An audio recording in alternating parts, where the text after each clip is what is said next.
Aujourd'hui, nous allons vous parler des ULIS, autrement dit, unités localisées pour l'inclusion scolaire.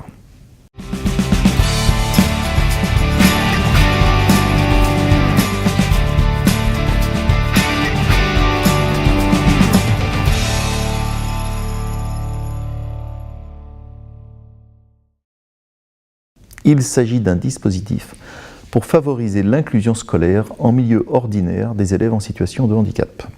Il existe 7 types d'ULIS en fonction des déficiences. Une unité pour les troubles des fonctions cognitives, une pour les troubles des fonctions auditives, une pour les troubles des fonctions visuelles, une pour les troubles des fonctions motrices, une pour les troubles multiples associés, et une pour les troubles spécifiques du langage et de l'apprentissage. Nous pouvons trouver les ULIS dès la maternelle, mais aussi dans l'école primaire, comme dans les collèges, généraux ou techniques. Ils peuvent aussi se trouver dans les lycées. Les élèves peuvent donc bénéficier des ULIS tout au long de leur scolarité. Les ULIS sont apparus avec la loi de 2005. Précédemment, nous parlions de CLIS, classe pour l'inclusion scolaire. Or, les ULIS ne sont pas des classes, ce sont bien des services au service des élèves en situation de handicap et ne constituent donc pas une classe. Ils sont là pour permettre aux élèves en situation de handicap qui bénéficient d'une notification MDPH d'évoluer dans leur scolarité de la meilleure manière possible. La volonté finale, c'est l'inclusion de l'élève dans l'école ordinaire. Tous les élèves ne peuvent pas bénéficier d'une ULIS. Pour cela, comme évoqué précédemment, il faut avoir une notification de la MDPH.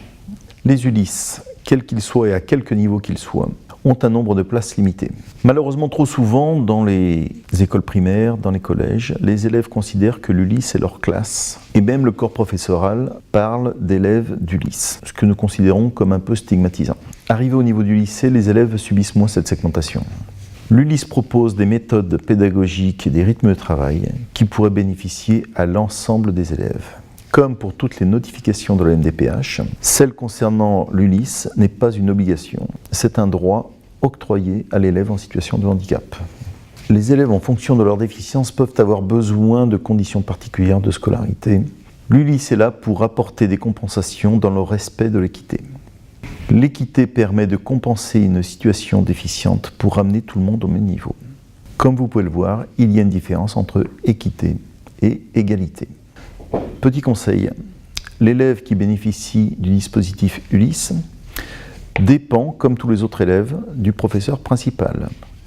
Le coordonnateur ULIS, qui accompagne l'élève en situation de handicap et que nous allons voir dans une prochaine vidéo, n'est pas le responsable de l'élève. C'est toujours le professeur principal qui en est le responsable. Tous les professeurs et tous les personnels de l'établissement d'enseignement sont responsables de la bonne inclusion scolaire de l'élève en situation de handicap et doivent apporter leur contribution à la mise en place et au bon fonctionnement de l'unité localisée pour l'inclusion scolaire.